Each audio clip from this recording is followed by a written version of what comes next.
Alright, and we should be live. So, took me a little while longer to get back. I came home from grabbing him so I could, take a shower and go get ready for work, and I gotten a package from Amazon. So I've been trying so hard to,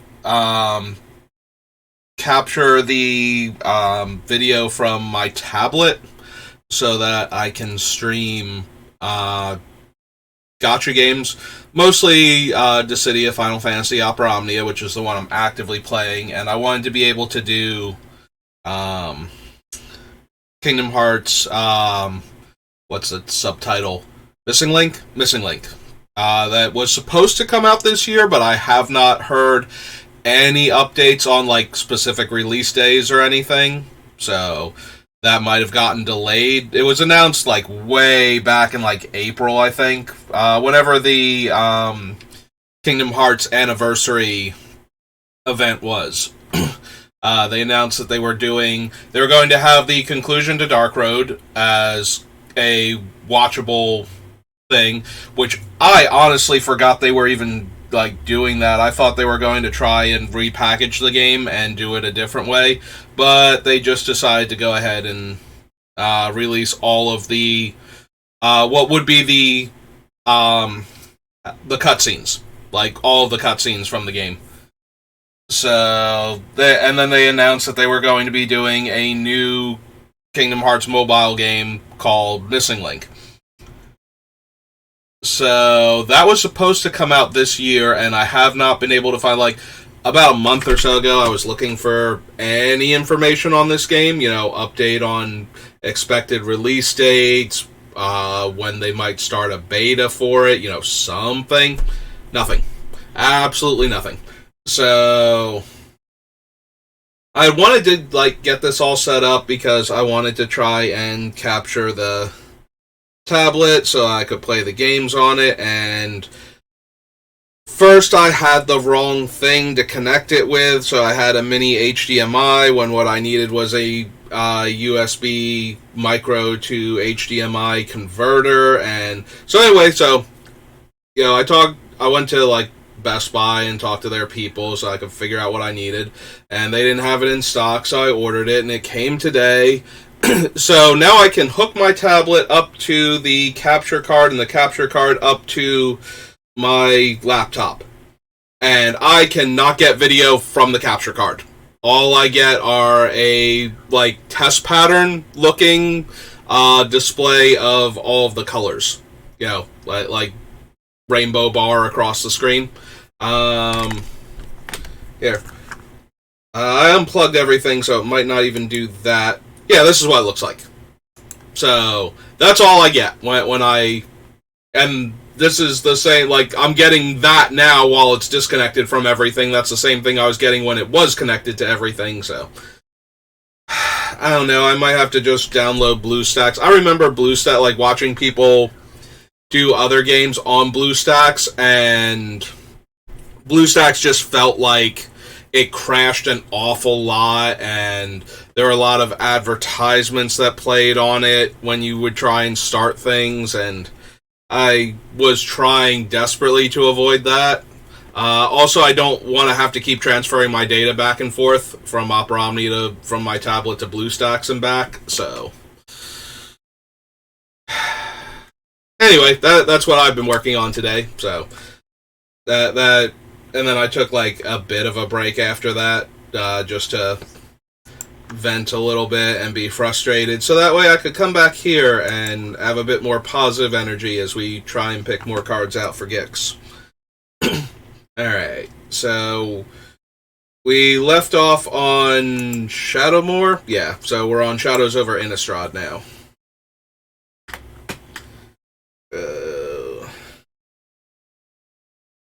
Care about the Accursed Witch, don't care about Alms of the Vein. I mean, the Alms is okay in that we get the Drain Life while we're doing other stuff, and probably getting value from discarding the card. But at the same time, it's taking up a slot in our deck, and I just can't. This is another one that kind of encourages players to not be empty-handed, because I get to draw cards if they're empty-handed on their turn. And obviously I get to draw a card when I'm empty-handed on my turn and lose a life. That being said, I don't know that I want the Asylum Visitor. Like, it's a 2-mana 3/1 that we might be able to cast off of Madness. Guard your hand, search your library for 3 cards, and put them in your hand. This is a 7-drop. Don't think we need that. Discard a card, make a 1/1 Vampire Knight token with lifelink. Only once each turn.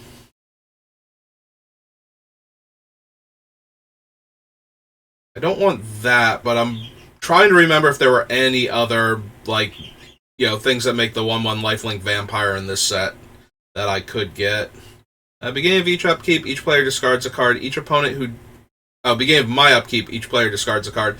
Each opponent who discarded a card that shares a card type with the card I discarded loses 3 life. Maybe? Yeah, I don't know how many of these I actually...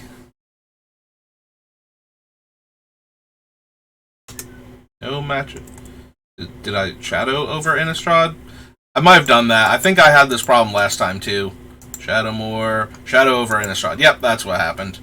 And there was something I knew I meant to correct last time, and I couldn't figure out what it was, and it was this.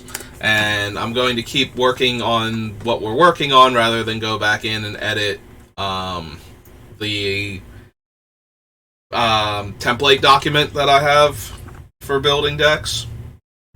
So, creature, note of that.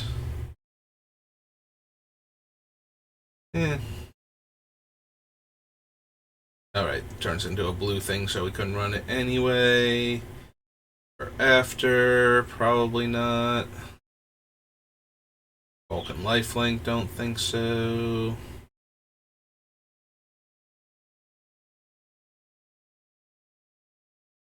And that can make a large number of bodies, depending on what we're using to discard it.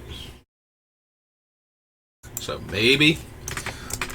From beneath the floorboards. Because we do need to have enough tokens that we can draw. Oh. Floorboards, not floorboards. I was like, floorboard should be a real word.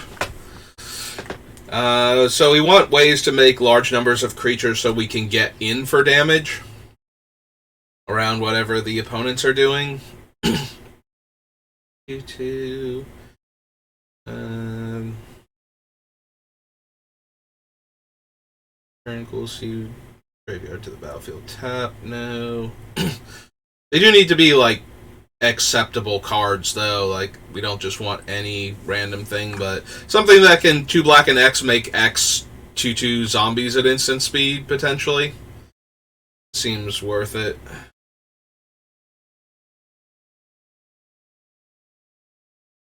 Dance Macabre, no.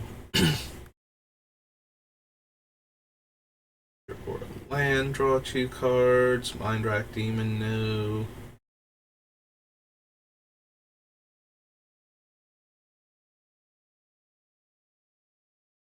Yep, flying, lifelink, indestructible. So that's Ormondal from the Temple version of him, which is way more impressive than the Ormondal from, what's his name? I forget the Archbishop's name now. 3/3 Skulk, no. Fort Town. Skulk and Death Touch, no. Relentless Dead, probably not. No.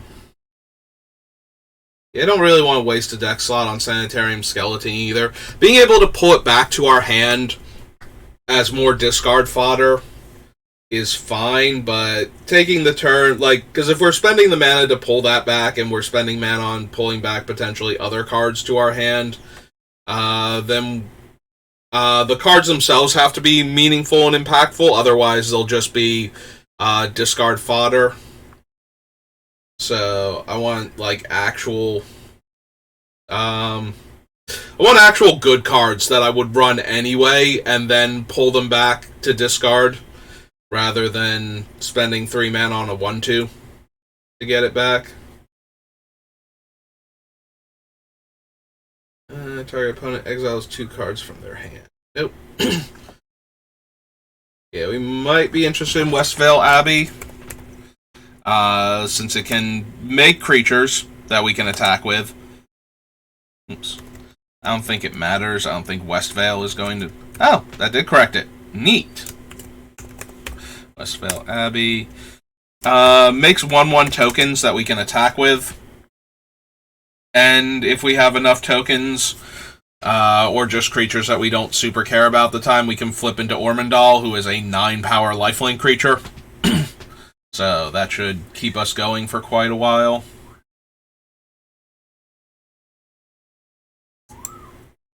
So that was Shadows. On to Shards of Alara. What random mono black creatures? I don't think we're gonna find anything in this set. Like, we have the unearthed creatures and whatnot. Black zombie, so no.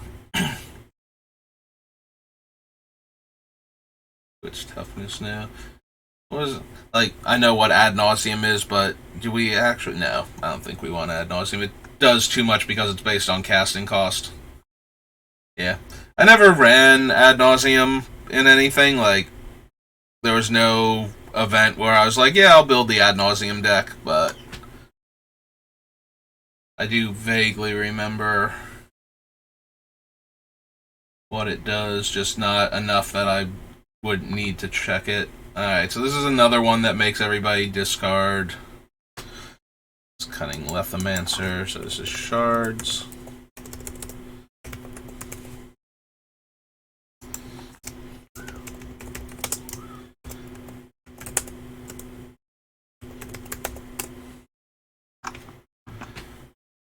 Death Baron, I don't think we need. Death Greeter. Gain 1 life. Probably not. Like, it's not terrible, but also not amazing. Everybody sacrifices a creature, +2/+2 when an artifact comes in. Various panoramas.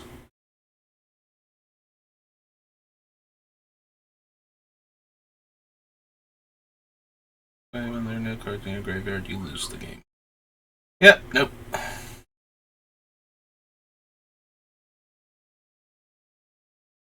Two, put a token into play that's a copy of that creature. That token has haste, and at the end of the turn, sacrifice this permanent. Nope. Loses 1 life. Has blue. That's that. Don't have enough artifacts, I don't think. Next to nothing. That Devour 2.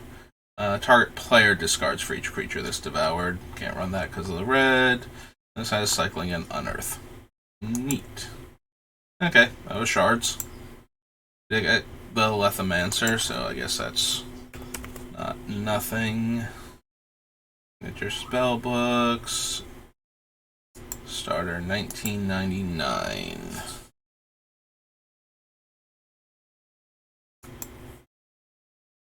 Go ahead and search. It's only going to be like 2 cards, like the tutor and maybe something else that I'm forgetting. Version comes into play. Target opponent loses 2 life and I gain 2 life on a 4-drop. Don't think so. Destroy target non-black creature. 3 damage to each creature and each player. Gain 3 life. Grim Tutor. I don't know that we're going to need the Grim Tutor at this point. Probably not. With all the extra card draw, I think Imperial Seal is actually going to be better in the deck, so. Miss Rat, Scathe Zombies.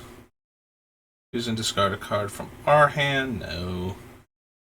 Lose 4, we gain 4, no. Land or non-black creature, no. And Wicked Pact. Alright. Starter. On to Streets of New Capenna. Yeah, we randomly drafted that at the FNM last night. Like, I voted for Dominaria because I wanted more Sheoldreds, and I didn't really need anything from New Capenna. I did get another Zeator's Proving Ground out of the packs, though, so that was okay.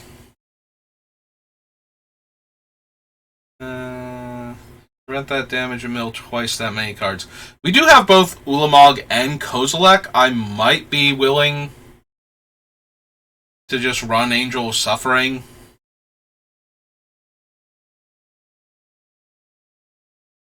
I don't know that that helps anything, though. Also, we do run the risk of I let it through and it gets killed because it's just a 5/3, and then I take all the damage. So maybe I don't want to bother with that. I was thinking when I first saw it, it's like, we have Ulamog and Kozilek. Like, we can just shuffle our graveyard back in when we get hit, most likely. But that's probably still a bit too loose and not directly connected to what the deck is doing on top of that, so.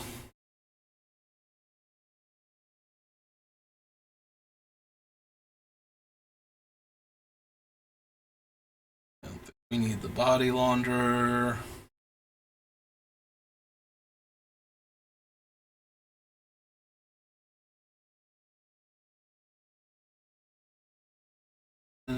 Target opponent discards a card, so no. Draw X and lose X. I think so.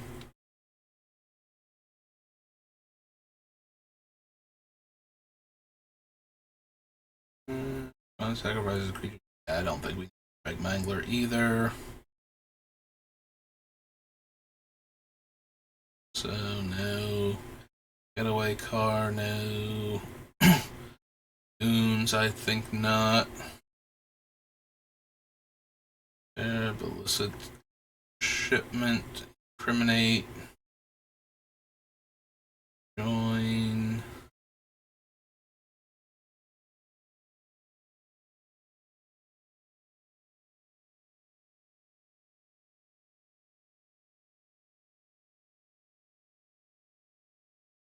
So for that one, either.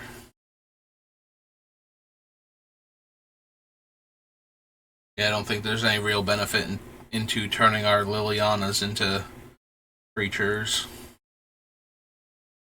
Silencer, Rogues Gallery, Menace Lifelink, sacrifice another creature, look at the top card of our so we surveil one, right? And if there are 5 or more mana values among cards in our graveyard, we can pay 2 life to draw a card. And she's an invasive lifelink threat, so.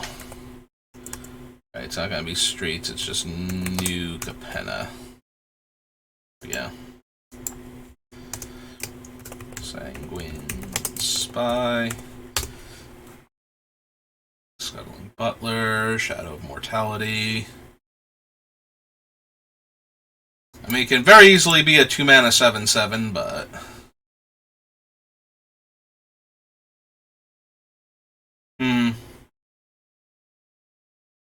So, Shakedown Heavy. As long as it can get through, we'll get the card for free. We won't have to lose life. Like, nobody's going to take 6. When I'm going to get a card anyway out of the deal, basically. So, I guess we could run him.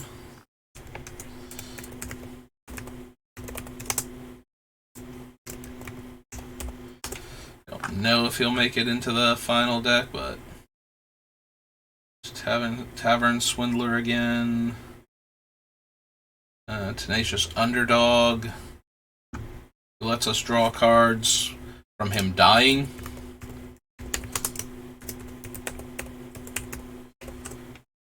Yeah, no, give me more card draw. I want to draw all the cards all of the time.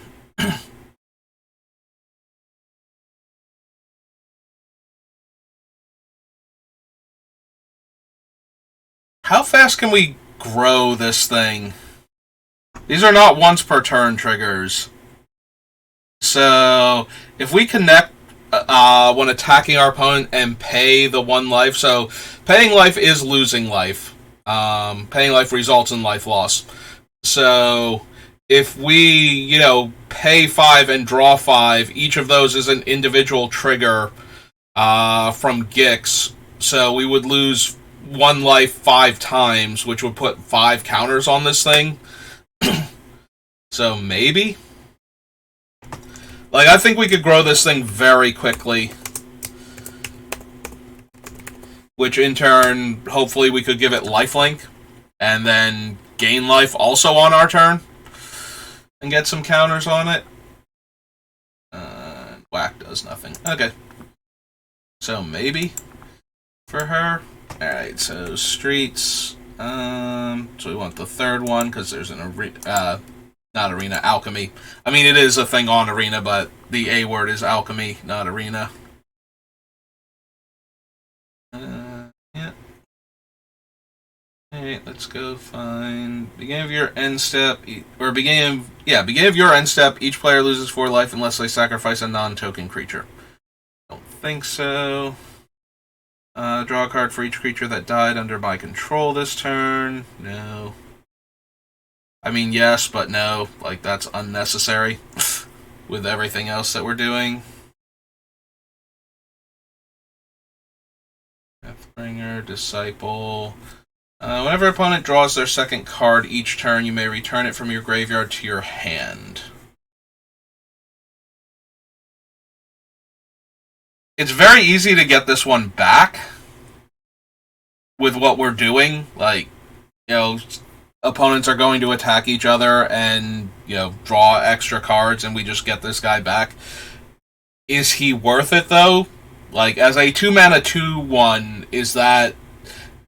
And we get to Surveil, too, when it comes into play. Maybe that's worth it? It's certainly better than the Skeleton, and we don't have to invest mana, but we also don't have 100% control on getting it back because of that. We're just beholden to when opponents want to draw their extra cards. Ember. Yeah, it should be in between these two. That being said, it is free to get back whenever they do it, so I think he's okay. We'll consider him. Maybe once I'm actually looking at the deck, I'll go, no, this was a terrible idea, and we'll cut him again, but I think just because he's free to get back and we're setting our opponents up to draw that extra card whenever they want to, so... And they would have to do it on their turn, they can't... There's no way for them to attack on another player's turn and draw the card, unless they actually do print Throat Wolf. So... If you don't know what Throat Wolf is, okay, so way back in the day when there was no, ready access to the internet for most people, or, in general, and you got all of your information from monthly publications on Magic the Gathering. There was one of those urban legends that... Because we didn't know every card in a set. Wizards did not have an official thing. They thought that by not having a full set list for any given set available, it would kind of add to the mystery of the whole thing. You didn't know, there could be anything in any set that you just haven't seen it yet.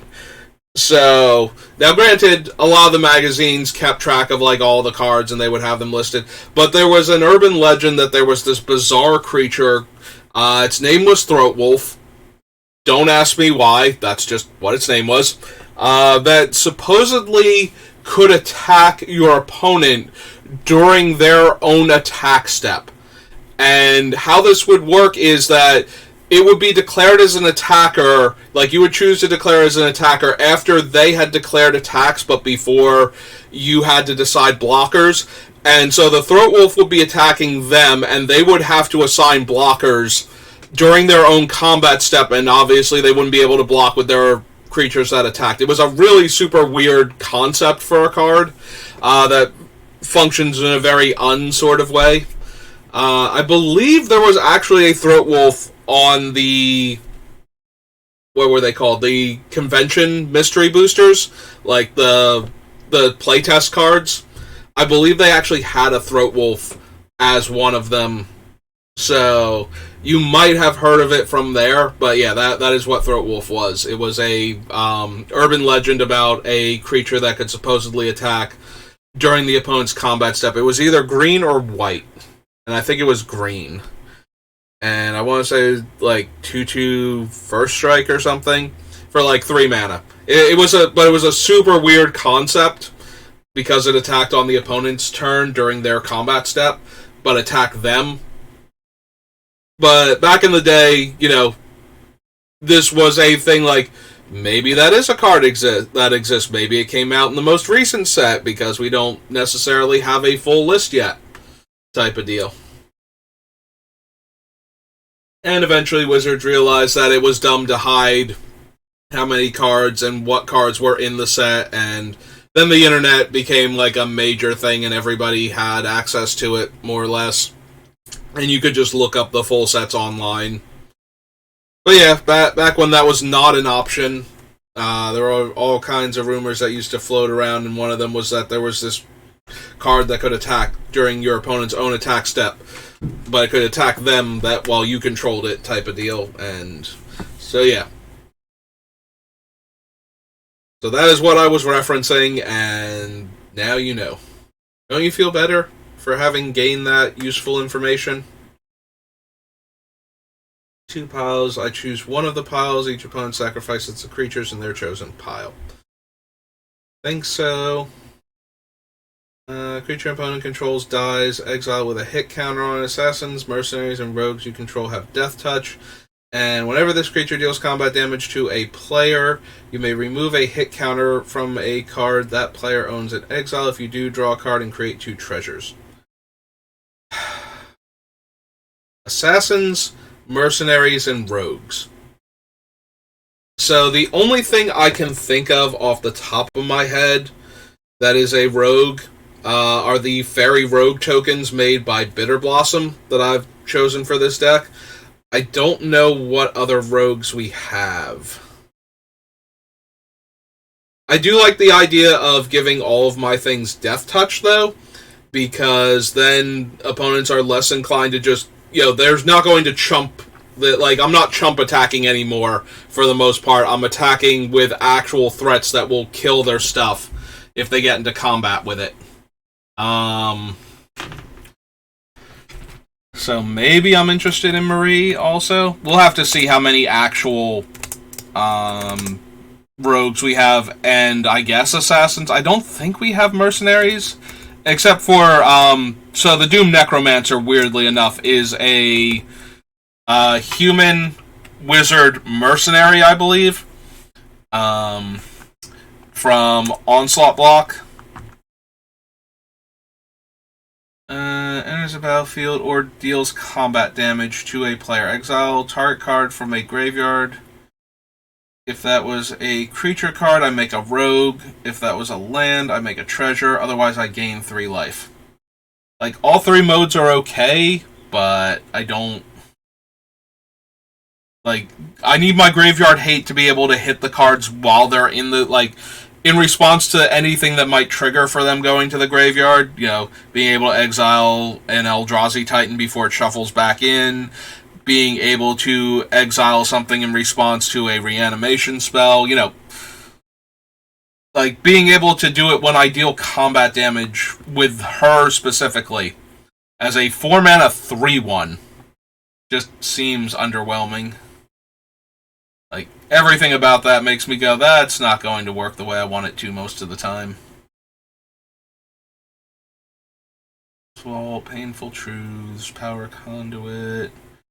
Beginning of your upkeep, following process, reveal the top card of your library, may pay life equal to its mana value. If they do, exile the card. Yeah. If the cards went to the graveyard, I would like this card so much more. Because I'd be able to work around them not paying the life, or them paying the life and stopping me from getting the card, but always having it exiled is kind of frustrating and not where I would want to be. Like most of the decks I build don't want their stuff being exiled, or don't get any benefit from it being exiled. So waste management. Exile up to 2 cards from a single graveyard. This spell was kicked. It'll be 2 black and 5, so it's 7 mana. Instead, exile target player's graveyard and make a 2/2 rogue. Probably not. Wave of Rats dies. If it dealt combat damage to a player this turn, return to the battlefield under its owner's control. It's a 4/2 trampler and blitzes for 5. Return target creature card from your graveyard to the battlefield tapped and cipher. Casualty 2. Each opponent exiles the top card of their library. You may cast spells from among the cards this turn. If you cast a spell this way, pay life equal to its mana value rather than paying its casting cost, and this is a 6-drop. Yeah, I don't think I need any of those, really. Like, nothing in there is jumping out at me. Marie might be a thing, so at least there was that. So that was Streets. On to Strixhaven. What do we have in Strixhaven again?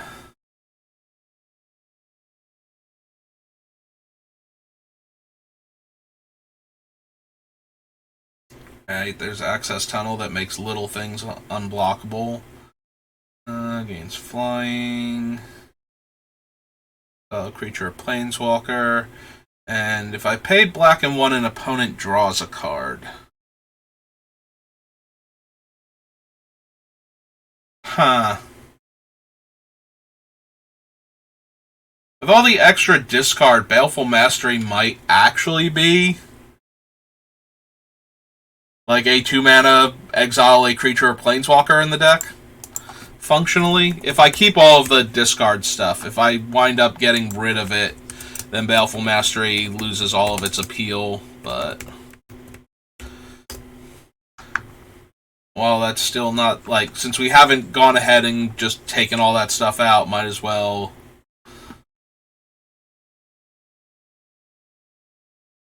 So if we've gained life, we can bounce this one back to our hand for 2 mana.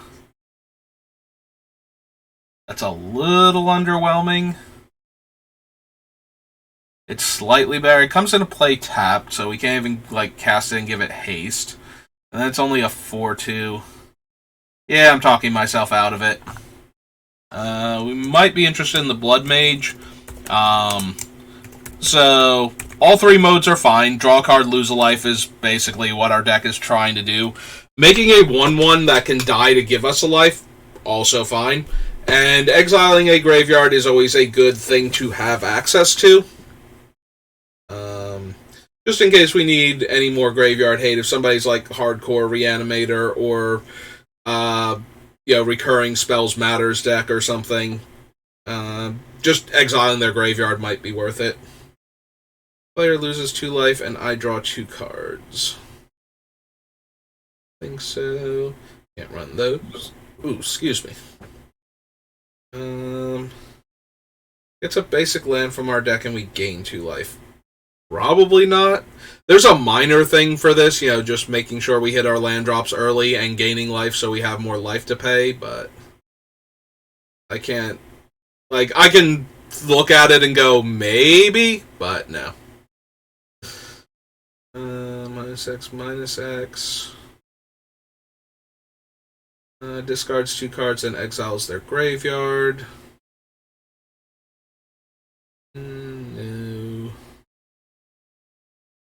Yeah, Intro to Annihilation is kind of, right up there with the Baleful Mastery, in that we can exile the permanent, let them draw the card, and then make them discard it, potentially.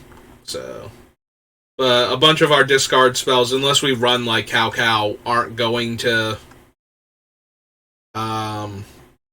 like be usable in the same turn that we spent 5 mana to cast this until like the mid to late game. Like, eventually we'll get to a point where we can cast that in the mid to late game because that's how our deck is set up, but opponent casts or copies an instant or sorcery, they lose 1 life. I don't need that. Loses 1 life.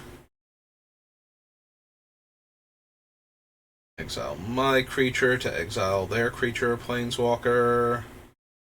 Counter target creature as a sorcery. Put a thing from our deck into our graveyard. Can't run that thing. Additional cost to cast the spell: sacrifice 1 or more creatures. Copy it for each creature sacrificed this way. Draw a card and lose a life. So, Poet's Quill, we can't learn lessons because we don't have a lesson board. We can, however, give our creature +1/+1 and lifelink and loot when it comes into play. Like, how many lifelink equipment do I need? I don't know, but this one is cheaper than Loxodon Warhammer at the cost of -2 power, +1 toughness, and no trample. So maybe just being cheaper to equip might help. Professor Onyx lets us drain life every time we cast an instant or sorcery, or copy one. +1, we lose a life and get the best card out of the top 3. -2, each opponent sacrifices a creature with the greatest power they control. Each opponent may discard a card. If they don't, they lose 3 life. Repeat this process 6 more times. She's alright. Like, the biggest thing is that casting instants and sorceries drains our opponents. Like, that's the biggest draw for her, is the static, actually. Target creature, or give it indestructible. That one. Target's only reflective golem. Yeah, we don't have enough stuff. She makes 1/1s that gain us life. Like, that also might be a thing. It depends on how many instants and sorceries we actually wind up with in the deck. If we have a decent number, cards like this and Professor Onyx go way up in value, and if we don't, then we'll just wind up cutting them. 2 life and I gain 2 life? No. No. Whenever a creature with a +1/+1 counter attacks, each opponent loses 1 life and I gain 1 life. Now that would be an argument for, what's her name? Drana. The Liberator of Malcure variant. Look at the top card of your library. If it's an instant sorcery card, you may reveal it and put it into your hand. If you don't put that card in your hand, you may put it into your graveyard. Activate this ability only if you have exactly 0 or 7 cards in hand. I mean, honestly, I'm expecting to have way more than 7 or exactly 0. One or the other at any given point in time, so... Lose a life, and it's a 1-mana 1/1 menace.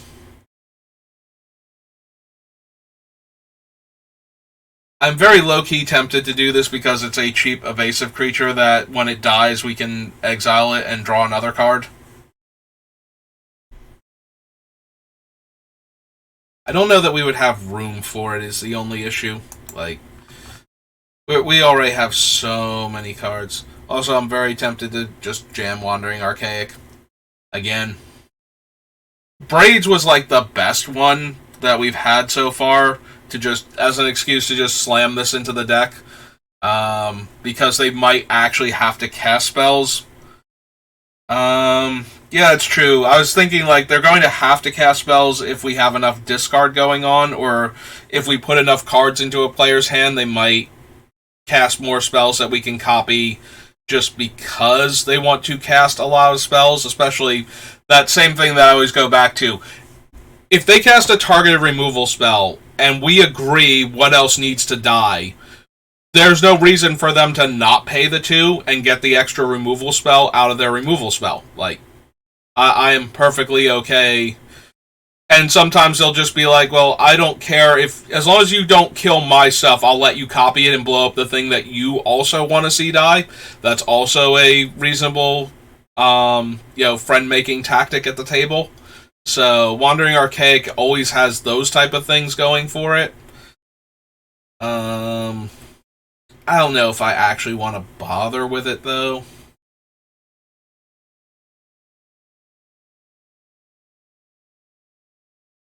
Zephyr Boots, and that's it. Yeah. Alright, since we can potentially make players discard, what is the backside of this thing again? Top 5 cards of the library reveals a land card and or an instant or sorcery card from among them, then puts the cards they revealed this way into their hand and the rest on the bottom of their library in a random order. Each player gains 3 life. Yeah, no.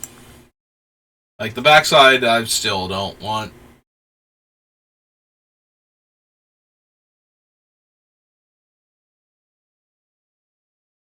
We probably don't have, like, the Wandering Archaic is just gonna be a good card, like, generically good, but not. Oh, wait. We're on Strixhaven, not Streets. That's okay. That brings us to Stronghold.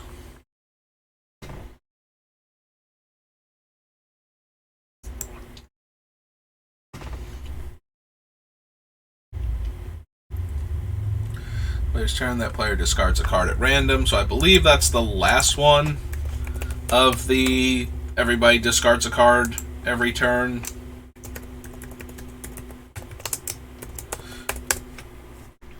Brush with Death, Bullwhip, Cable, Cannibalize, Corrupting Listed, Krovax. Which one was corrupting and can't be blocked except by black and artifact creatures? Okay. I don't think we need Krovax. Give out Shadow.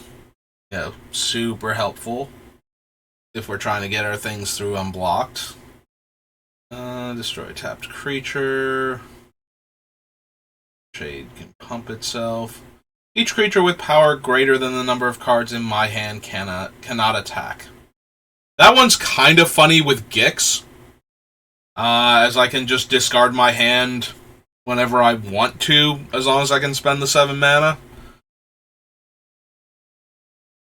So we do potentially have that going on, but that still seems like I'm trying to draw so many cards. I can't imagine Ensnaring Bridge would be worth it most of the time. So it's only going to be when Gix is active. Plays a land, that player draws a card. Too dangerous when we can't get extra land drops. Like, if we were a black-green deck with the same strategy, I would absolutely run Horn of Greed, because we'll just get to draw way more cards that way with all the extra land drops we would get. But since we don't have that, I'm going to avoid.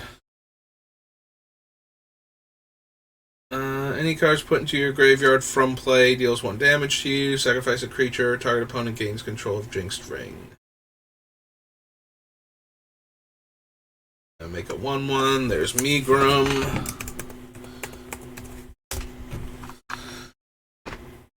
Care about Mind Peel. Sorcery, no.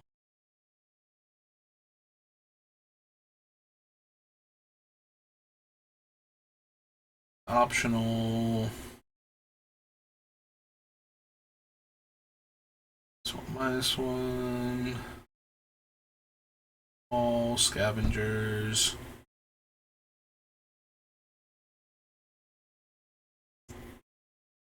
Torment. Choose and discard a creature card. Return target creature card from your graveyard to your hand.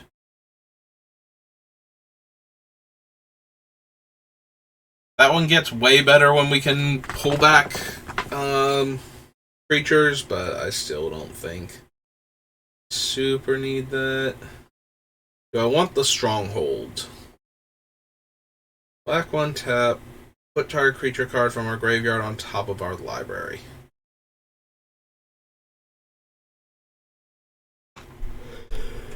Oh, do I want the Stronghold? I don't think so. I think we have enough ways to potentially get back our dead creatures that we don't need it in land form, even though the land is difficult to interact with. Right, so that was Stronghold. To Tempest. Alright, Tempest, what do you have for me?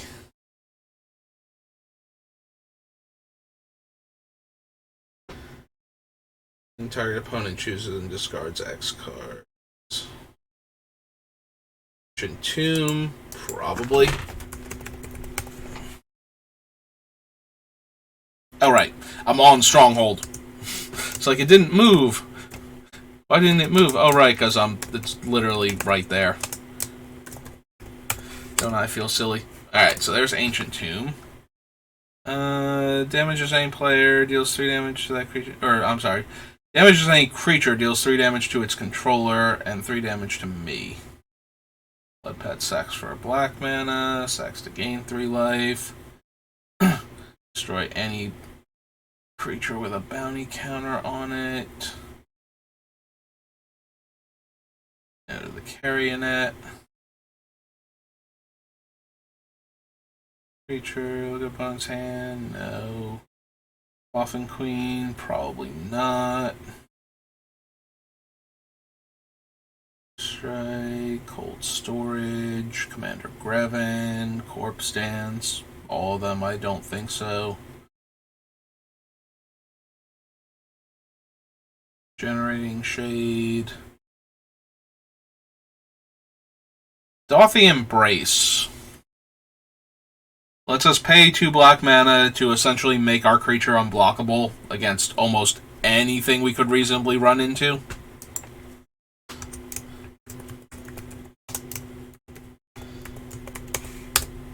Might still not run it, just because we need other stuff going on to make this good. But once all of our stuff can be unblockable, potentially, think that'll be good enough. I don't know. We'll have to see what the deck looks like. See if I have to cut it in. See if I wind up having to cut it anyway. Yeah, I don't think we want any of these. 3 cards, not good enough. Death Pits of Wrath, no. Diabolic Edict, Disturbed Burial. Dread of Night, Dregs of Sorrow. Yeah. Just destroy X non-black creatures, draw X cards.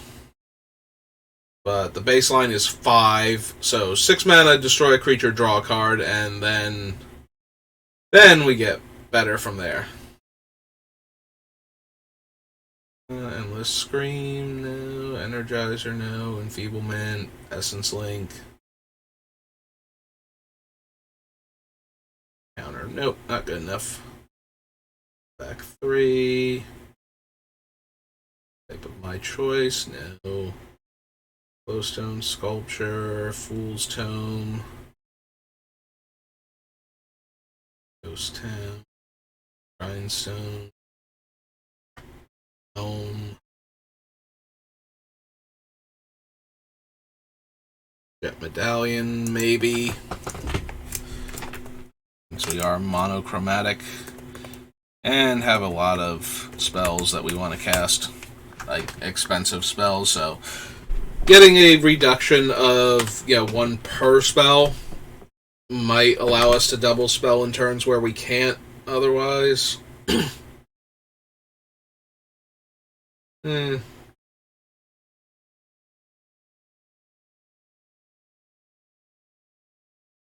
Yeah, I stopped for a second on the Night of Dusk, just because it is unpleasant to block for the most part. So, like, unless the creature is actually indestructible, none of its other abilities are going to be worthwhile. So, but it's a 3 mana 2/2, and we've had a couple other cards that are kind of like that, where they're just sort of maybe vaguely evasive, and that's just nowhere near good enough.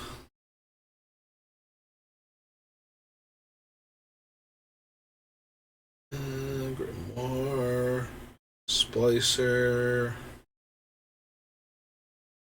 Bit strings.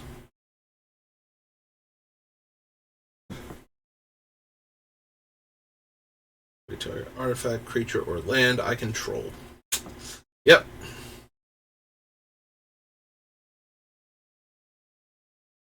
Do I want reanimate? Maybe. Like 1 mana and I don't care about spending the life. Which then brings us to Reckless Spite, which is 3 mana, destroy 2 target non-black creatures and lose 5 life. Also probably worth considering. I might prefer Ashes, which I believe is a sorcery, but sadistically, don't care about Sarcomancy.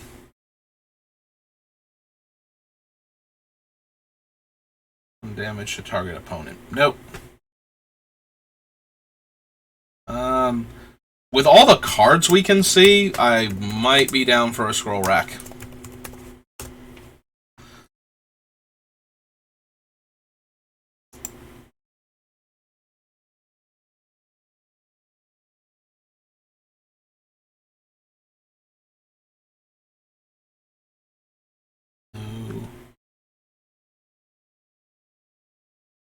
Screws.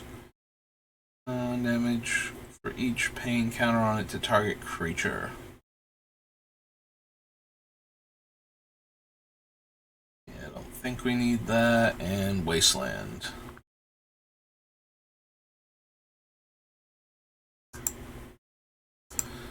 Nope. That was Tempest. To the dark.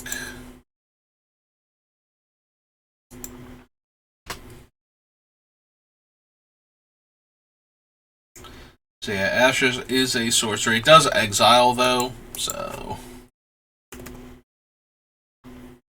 Nope, not Darksteel. Actual the Dark. 2 Ashes. Also worth noting, this one gets rid of 2 target non-artifact creatures, as opposed to 2 target non-black creatures that Reckless Spite kills. Deals X damage, half rounded up to you and half rounded down to any one target. Nope, and a 4 mana 0/1 on top of that.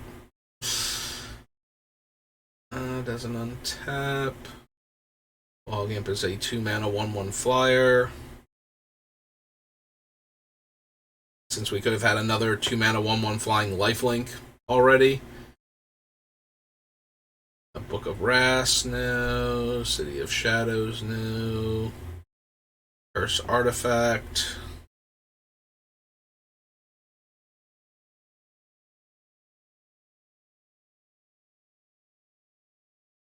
Nope. Dark Sphere, Diabolic Machine, Eater of the Dead, Felwar Stone. Fountain of Youth. That's what we need. A good old 0-drop, 2-tap, gain a life.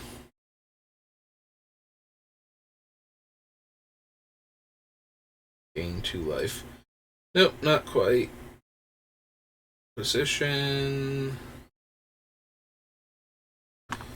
Creatures get -2 power. Maze of Ith. The Nameless Race. Ragman. Look at opponent's hand. If opponent has any creature cards in hand, discards one of them at random. This ability can only be used during controller's turn, and it's 3 black and tap him. And he's a 4 mana 2/1. So, nope. Sorry, sometimes I just have to be reminded exactly what all of the crazy text on these are, because I have not thought about Ragman since 4th edition. When 4th edition had come out, I was like, oh, cool, I got, like, this random card from originally from the Dark, and it's a 2/1.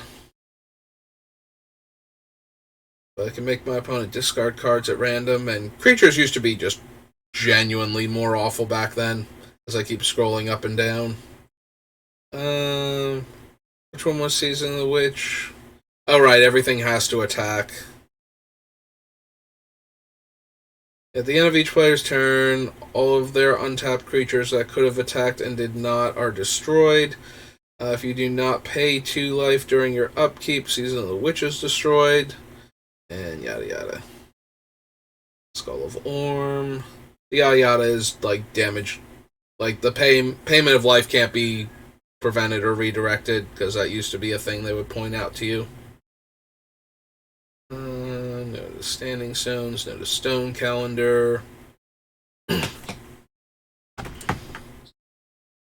It's previously damaged. Tormod's Crypt. Power of whatever it is. Yeah, I can not make out. Boreal. Now I'm more curious than anything. Boreal. Target creature cannot be blocked by walls. Istavon. Wand of Ith. If that card is not a land, target player may choose to either discard it or pay an amount of life equal to its casting cost. If the card is a land, player must choose to either discard it or pay 1 life. And again, reminder text about how life loss can't be prevented. No new lands can be put into play. During upkeep, any player may destroy Worms of the Earth by sacrificing 2 lands or having it deal 5 damage to them. Oops, just clicked off of everything. Yeah, I don't think we need Worms of the Earth either. It's the Dark. On to Theros, original recipe, and then Beyond Death. Alright, original recipe, Theros has... There we go. Abhorrent Overlord, sacrifice a creature. So we get, and they're 1/1 flyers, right? 1/1 black harpies with flying. I might be okay with that. This is Abhorrent Overlord. Like, getting a bunch of 1/1 flyers off of him is probably better than keeping the demon himself, actually, depending on whether or not we want to sacrifice, because it's not another creature, so you can sacrifice him to his own upkeep cost. Targets it, opponent sacrifices a creature. Generates Death Touch and grants Death Touch.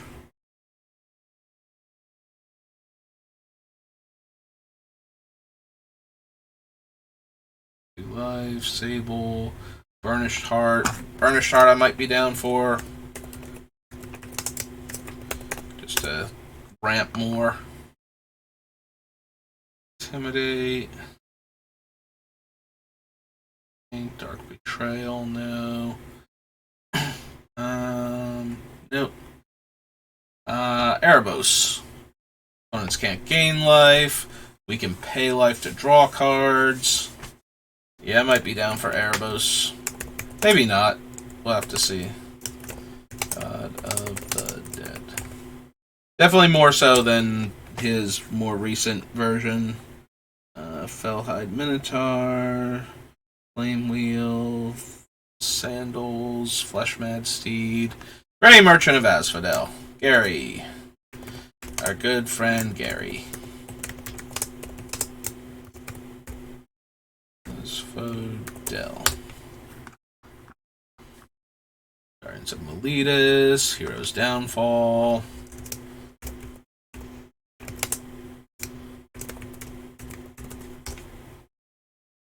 Hythonia. I mean, we won't have any other Gorgons. She is a 6-mana 4/6 Death Touch. So, that at least. Yeah, I don't think we need her. Or her smaller friend. It's green and 2, so no. Gives Intimidate and Haste. Creature equal to the number of creature cards in all graveyards. No. We'll take Nykthos, though.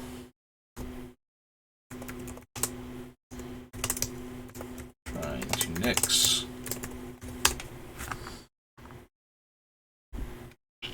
For mana, no. Erebos' Ordeal makes a player discard 2 cards. 2 damage, gain 2 life. This is a Pandemonium.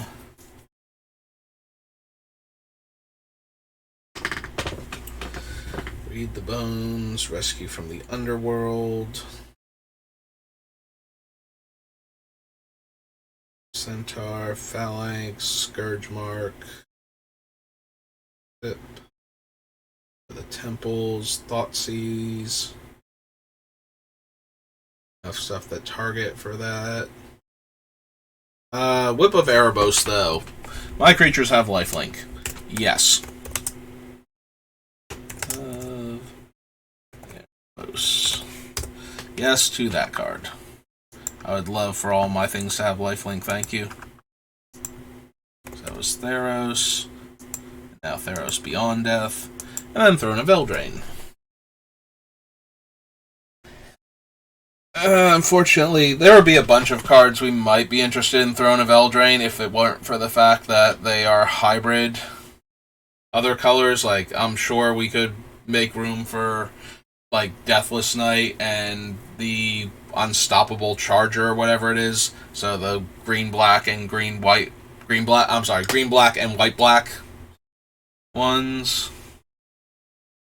Noted that. You control a god or demigod or a legendary enchantment, gain 1 life.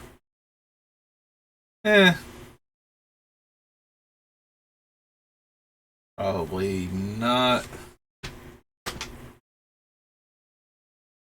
Ephemia. D2 zombie, no. -X. Exile a target card from a graveyard. If it was a creature card, gain 3 life. Otherwise, draw a card. Escape for 5. Goat. Destroy target creature. Exile target creature, planeswalker, and surveil 1.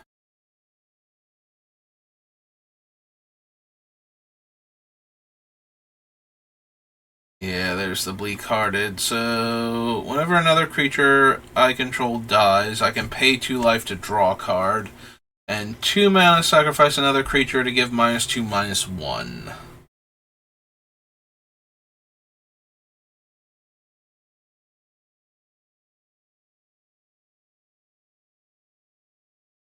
Intervention is another, like, Black and X, Drain X effect.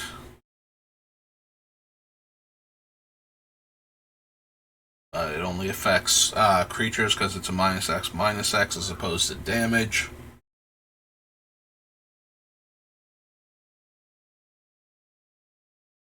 I think we need Gravebreaker Lamaya despite being a large lifelink body. Creature dies, draw a card for each aura I control that was on it. Sack a creature, each opponent loses 1 life and I gain 1 life. No. No. Meh.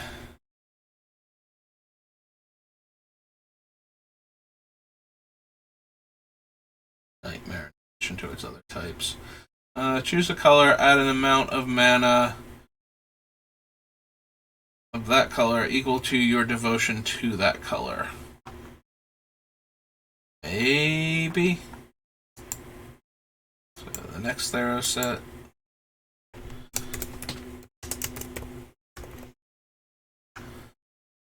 Spawn Marauder.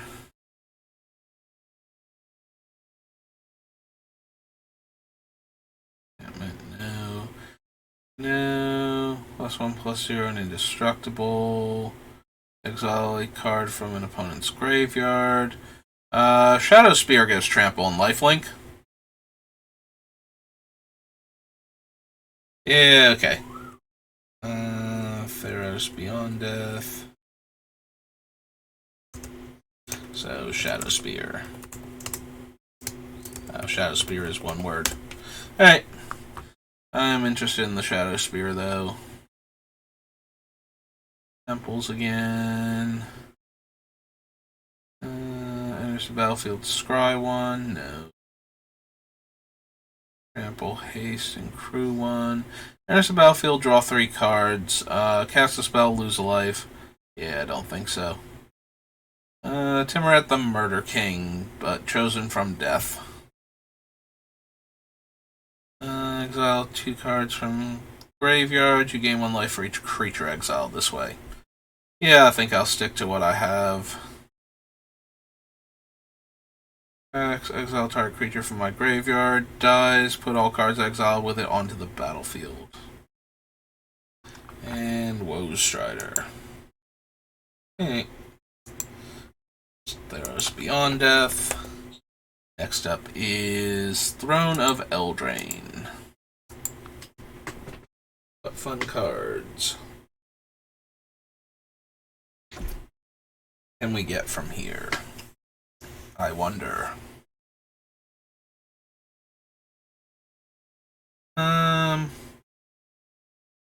Order of Midnight. So it's a 2 mana, 2 power flyer that can also cast Raise Dead for 2 mana. Like, neither ability is particularly impressive. It's an early evasive threat that we can, like, put down and then cast Gix the following turn. Similar to the 1/1 flying lifelink, the Vault Scourge, and things like that. And since it's evasive, it's that much more likely we'll be able to find an opponent that's vulnerable and get in for damage. And the ability to rebuy one of our dead creatures in the late game is not nothing. It's just not super amazing.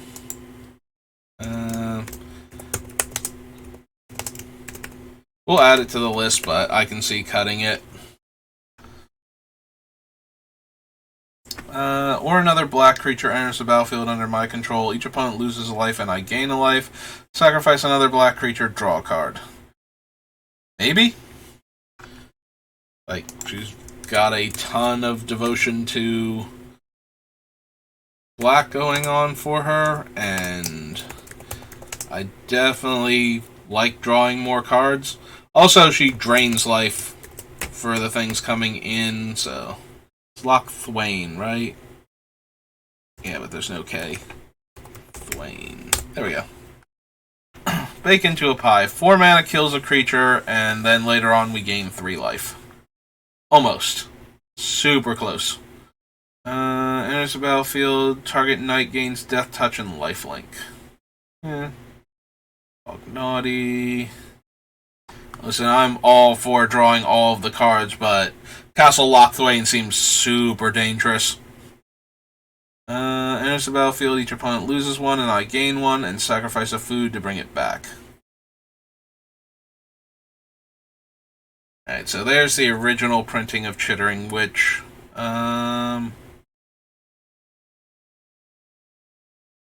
Opponents I have. And 2 mana, sacrifice a creature, target creature gets -2/-2. Begin combat on your turn. Any opponent may sacrifice a creature. If a player does, tap Clackbridge Troll, gain 3 life, and draw a card. I mean, I both love gaining life and drawing cards. Is this worth 5 mana and giving somebody a bunch of O1s? Like, we should be able to give the O1s away to somebody where I don't care that they have a bunch of O1s.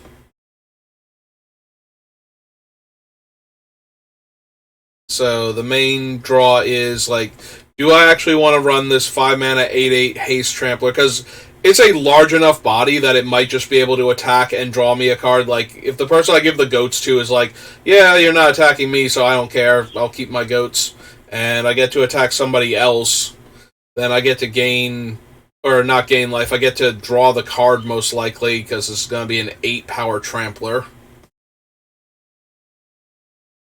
Like, we should be able to point it at somebody and draw a card that way. And if nobody wants to risk that and I get to draw the card anyway and gain 3 life instead of losing 1 life.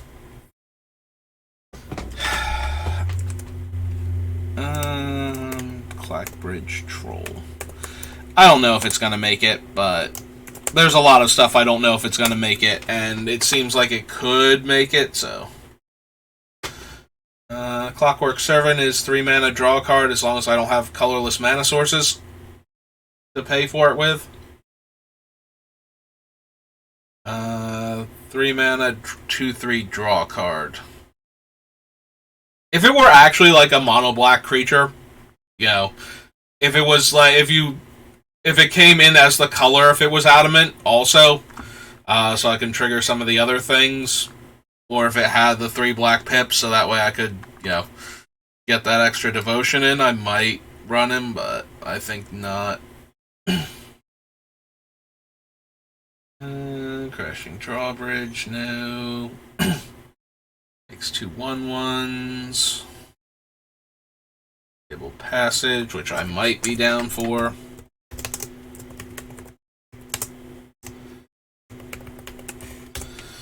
I keep shuffling the top of the deck away for, what's its name? Our player draws 2 cards and loses 2 life. Adamant, I make a food. Don't think so. Draw a card and lose a life, and it's a 1 mana 1/1 Death Touch. That one I might also be interested in. Foulmire Knight. Not evasive, but the Death Touch means that if the creatures it's attacking into are that much better than it, we just get to draw a card that way. So, and we get to draw a card from casting it. So there's that. Can't be blocked this turn except by creatures with haste, and 2 tap, sack him to gain 3 life.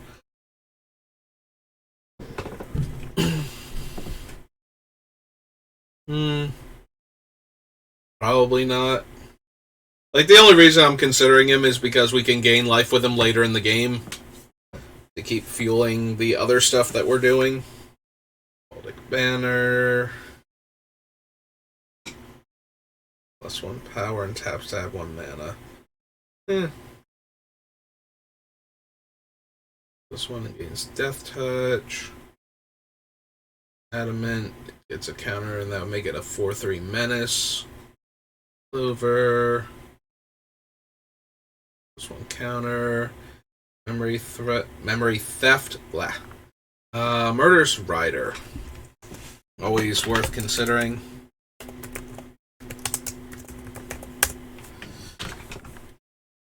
Sanctuary. Sworn Knight, I don't think so.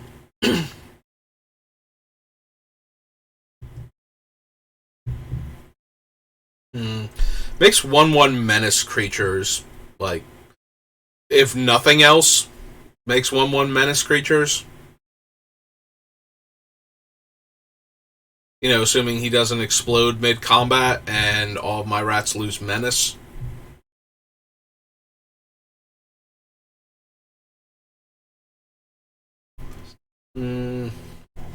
Maybe.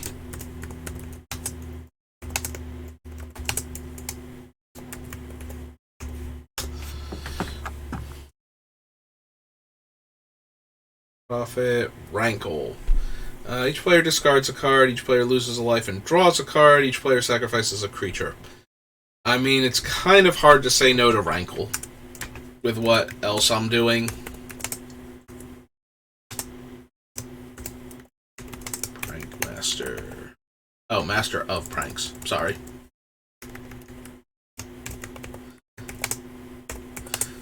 My mistake. Creature with power 3 or less. No. There's Revenge of Ravens, which would theoretically further discourage our opponents from attacking, especially with a go wide strategy. Like, we're rewarding go wide against our enemies, while this would punish a go wide against us. So maybe I want that. Maybe I don't. Maybe I don't have room for it. There's a lot of things that I'm not going to have room for, and we're going to have to basically pick certain aspects of the deck that I want to do, and then just ignore the other ones. Reach, trample, and protection from multicolored.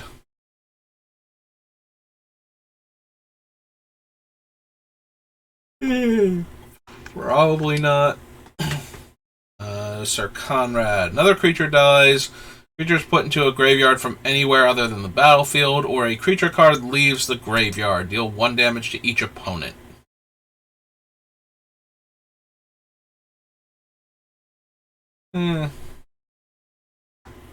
Seems a bit on the unnecessary side with everything else we're doing. 2 less to cast for each creature card in the graveyard. Whenever a creature I control dies, put it on the bottom of owner's library. Black 2 tap, pay 2 life, return target creature card from my graveyard to the battlefield at sorcery speed.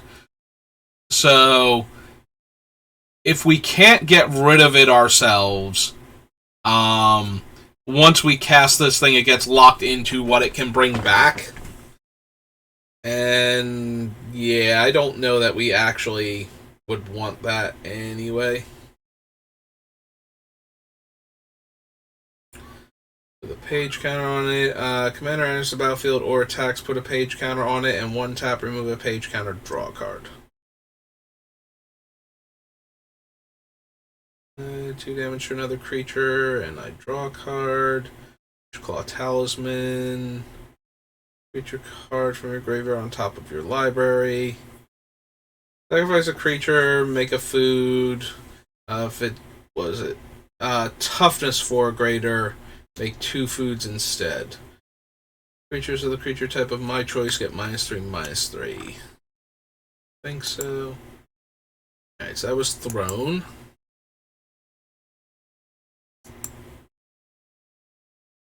Alright.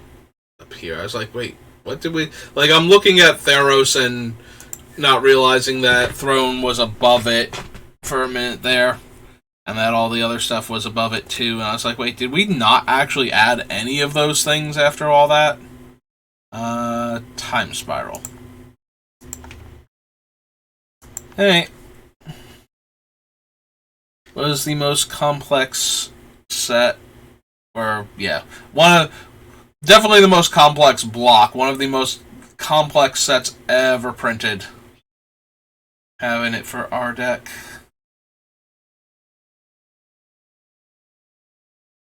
Black.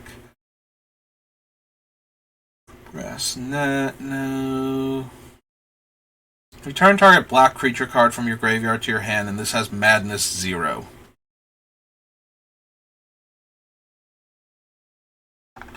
I mean, we can definitely cast it. The question is, will we want to? Time Spiral. Call to the Netherworld.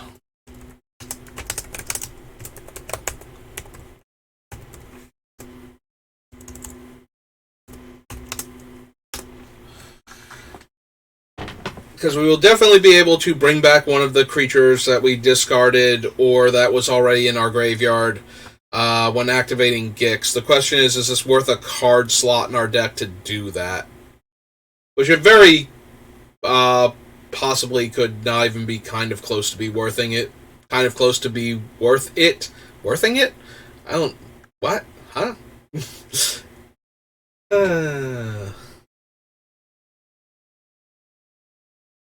Pause, take a sip of water. Okay. And we're back.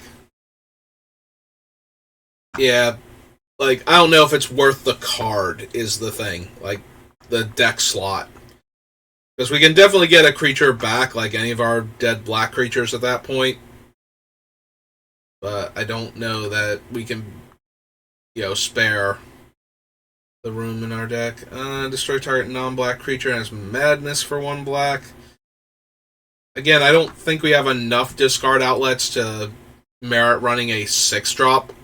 That goes down to 1 mana Doomblade.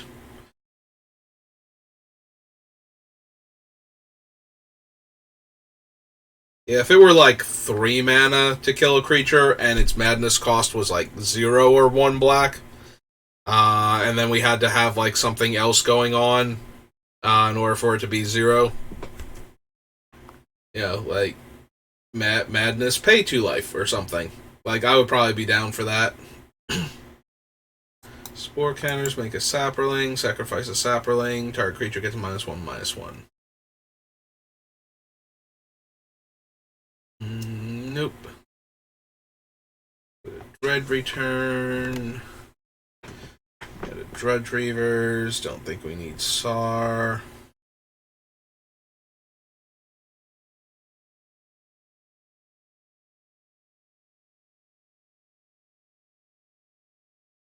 No.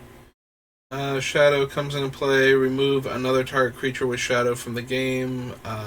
Leaves play. Return the card it exiled. I think so.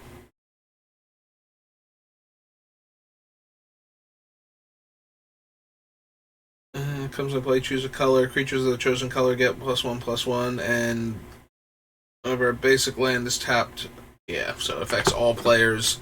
I don't think I want that. Gorgon Recluse, Haunting Hymn, Hivestone.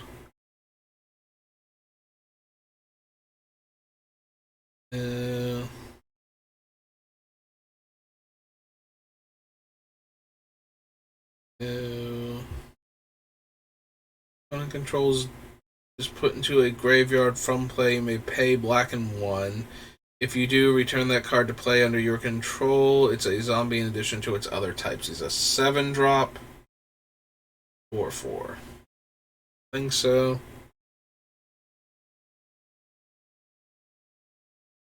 Same name. Lotus Bloom, Magus of the Mirror. Is a 6-mana 4/2 human wizard that has the ability of Mirror Universe. So during our upkeep, we can tap and sacrifice it to exchange life totals with an opponent. Do we want this? Do we care at all? Do we want yet another Mirror Universe effect in the deck? I'm going to guess that we don't. Like, we have actual Mirror Universe, Soul Conduit, I think, and the Profane Transfusion. So I don't think we need another Mirror Universe effect.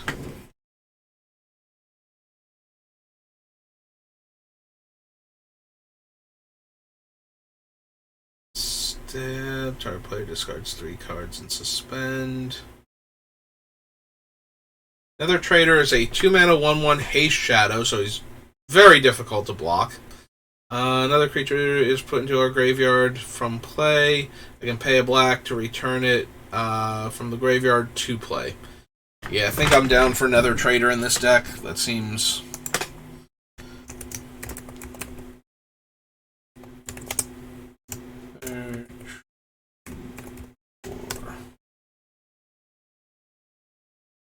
Spellblade Assassin.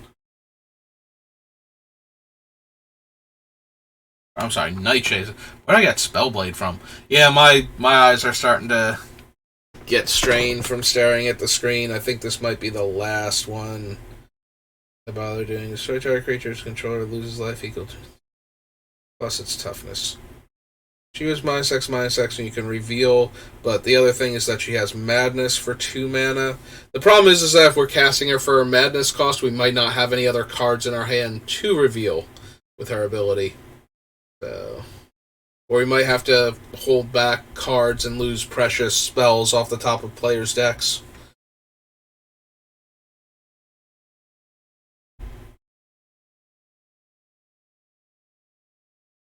Burial.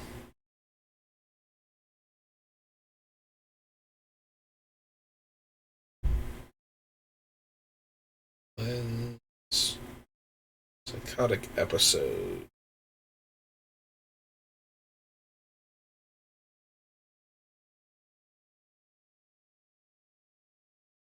Empires. Engir Nosferatu. And nope. Flanking, and nope. Smallpox. Shadow. Creatures with Shadow get +1 power until end of turn, and creatures without Shadow get -1 power until end of turn. Sudden Death. Sudden Spoiling.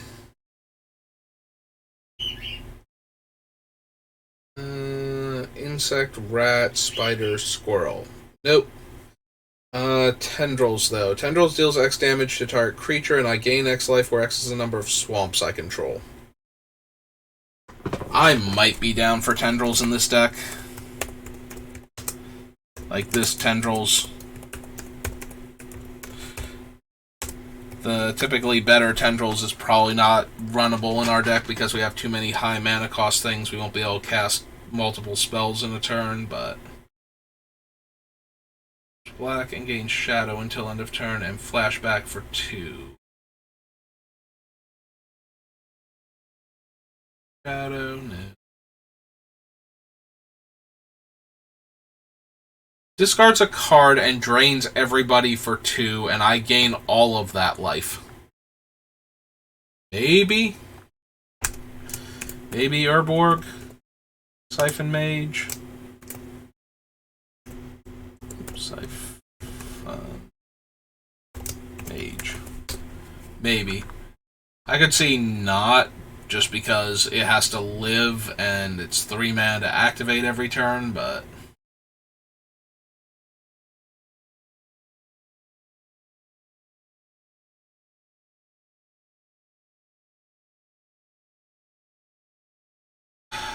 Is Nykthos legendary? I feel like it was, but I can't remember now. Real quick, duplicate tab. Because I think I called it legendary one of the other times where, like, when I was building braids. Nykthos. Paragon. Yeah, it is legendary. Okay, so we would only ever be able to get the, like, the Cabal coffers with... Oops. With, Vesuva and the other one. Swamp Walk. Alright, so how long was this stream? Only an hour and a half? That's such a small stream for me during my day off. Alright. I know I did stream earlier, but still. Hey, maybe we can brute force 1 or 2 more things then. Torment. Alright, so speaking of Cabal coffers,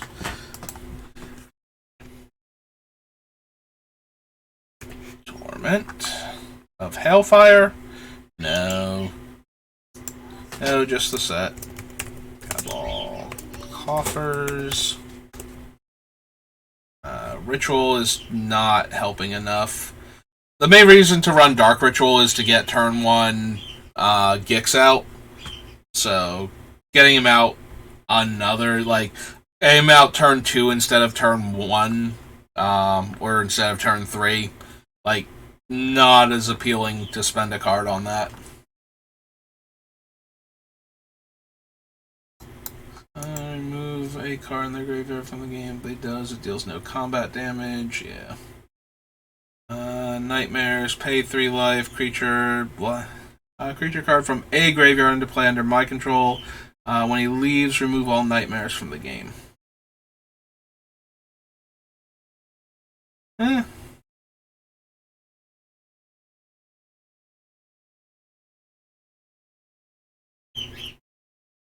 So I did not think of that. I forgot the trainer can target other players' graveyards, which I might be more interested in than turning their things into nightmares that I can later attack them with. I mean, we're already stealing their stuff from their deck. Might as well steal a couple things from their graveyard. You know.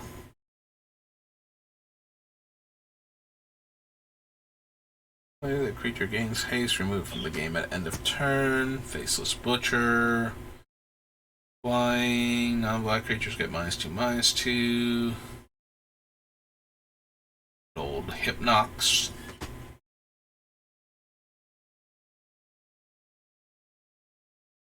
Icarid, no. Heatmong.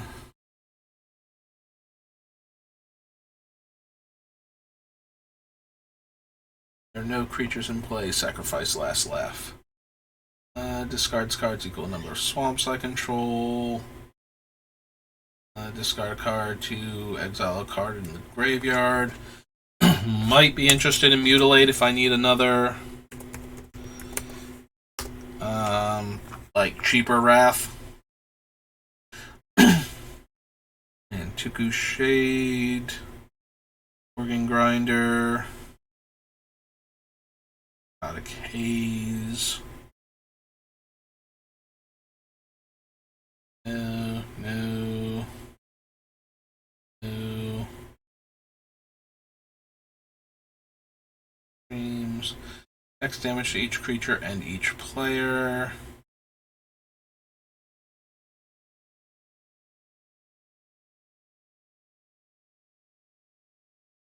Soul Scourge, Strength of Lunacy, the Tainted Lands, Unhinge.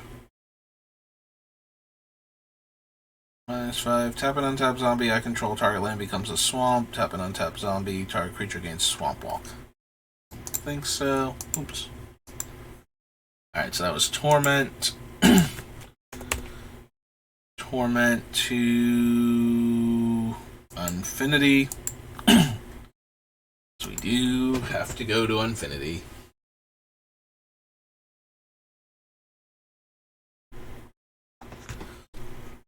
Enters the battlefield tapped. When it dies, open an attraction. When you roll to visit your attractions, if you roll a 6, return Lifetime Pass holder from your graveyard to the battlefield. Think so. Choose target creature, roll X 6-sided dice for each even result. Gives 2 -1/-1 counters. For each odd result, make a 1/2 blue bird creature token with flying named Stormcrow.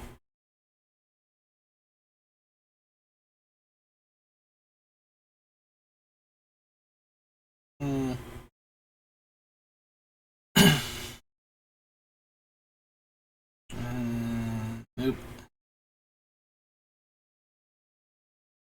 Destroy target creature and up to X other creatures, where X is the number of attractions you visited this turn. No. Don't think so. Oh. 6 mana, 4/6 Death Touch. Enters the battlefield, you get a ticket, and you may put a sticker on a non-land permanent.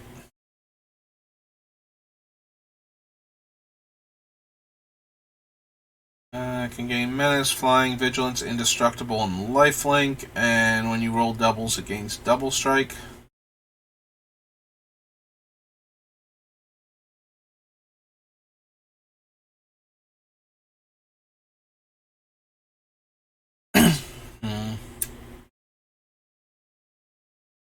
For each odd result, make a clown, and for each even result, this gets a 1/1 counter. Concession stands, costume shop. Deadbeat attendant enters the battlefield, open an attraction.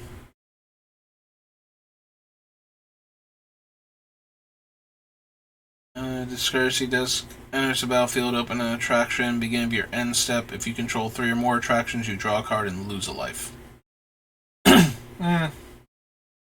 3 mana, 2/1 Flying Haste, and enters the battlefield, roll a 6-sided die. On a result of 3 or less, lose that much life. Target opponent reveals their hand, choose a non-land card from it they discard, and then destroy an attraction. No.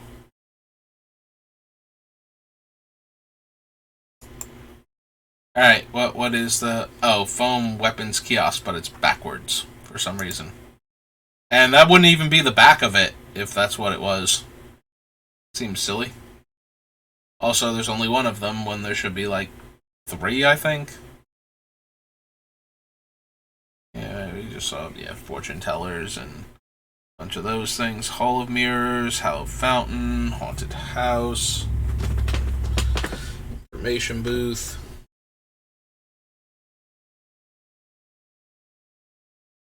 Posters. Last Voyage of the Blank. Enchantment enters the battlefield. You may put a name sticker on it. Then it becomes an aura with enchant creature. Return a creature card from your graveyard to the battlefield and attach the aura. This aura to it. Enchant creature gets +2/+0 for each name sticker on this aura with 7 or fewer letters. When this aura leaves the battlefield, sacrifice enchanted creature. Field roll to visit your attractions. Merry-go-round. No. Stickers.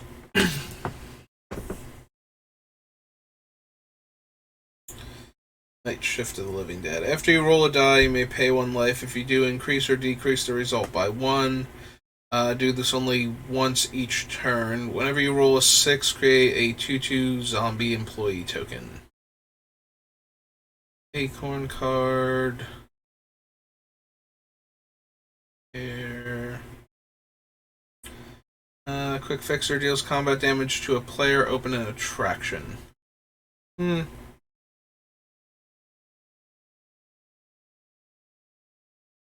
coasters.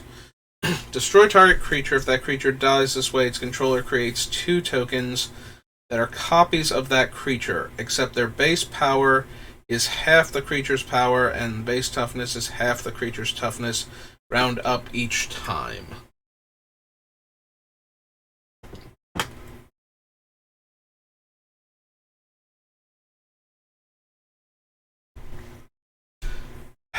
So this is really only good with comes into play abilities on non-legendary creatures. I guess if it's legendary, it's also an okay response to removal, like cut its power and toughness in half and don't lose it. Although we would still lose like the original and one of the 2, so things like Chainer's Effect, because I'm looking at them right now, would happen.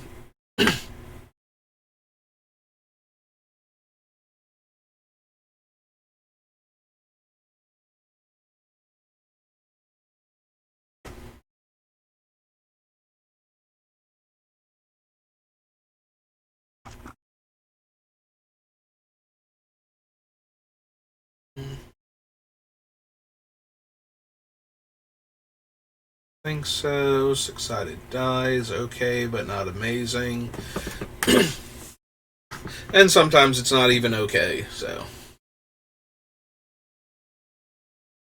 As long as you visit an attraction this turn, Soul Swindler has Indestructible.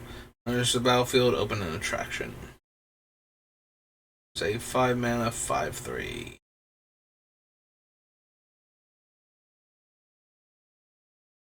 Open 2 attractions.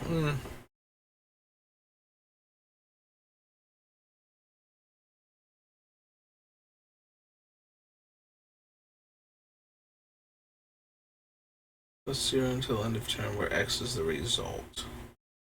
It's the highest power, we would draw a card. Ship. Ticket turbo tubes. Blah. Add 1 mana of any color. 3 tap, get a ticket.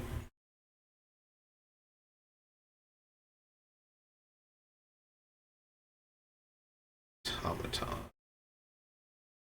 A ticket, you may put a sticker on a non-land permanent. Oh, there's another one that doesn't want to. Oh, it's just a variation on Trash Bin. Huh. At least this one has the other trash bins after it. Love. Watery Grave. Wicker Picker. Wolf in Blank Clothing. Dino Squirrels. 2/1/1 counters on it. After you roll a die, you may remove a 1/1 counter from it. If you do, increase or decrease the result by 1.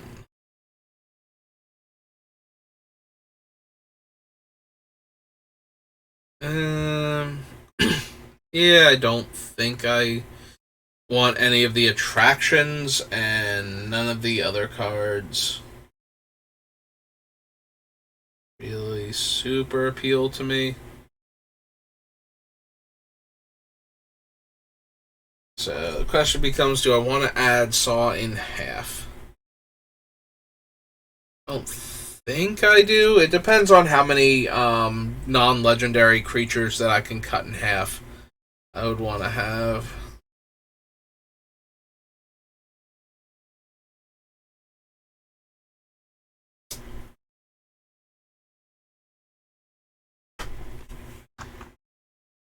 And how many of the effects I actually would want, like, to have 2 copies of. I mean, I guess it's not just comes into play abilities, it's also static abilities that'll keep happening and, triggered abilities that happen while it's in play. But it's all things in that wheelhouse, so.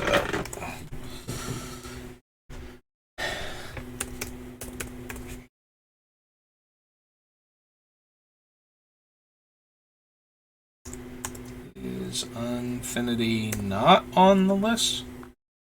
Huh. I could have sworn I had Unfinity on the template. So I guess there were 2 things. Unfinity and Shadow over Innistrad. Chase, Warhammer. Yeah, I think Unfinity goes like right here. Or not right here. Right around the Warhammer one. Huh. I could have sworn I had that. So bold, underline, Unfinity. Take them both off. And there we go. And Saw in half. Alright. Well, we almost made it to 2 more hours. And like I said, I'm fading a bit. Also, my voice is getting a bit rough again. Because whatever I've had has not abated. So, I think we'll call it there. So, thank you for watching, and I will see you next time. Have a good rest of your day.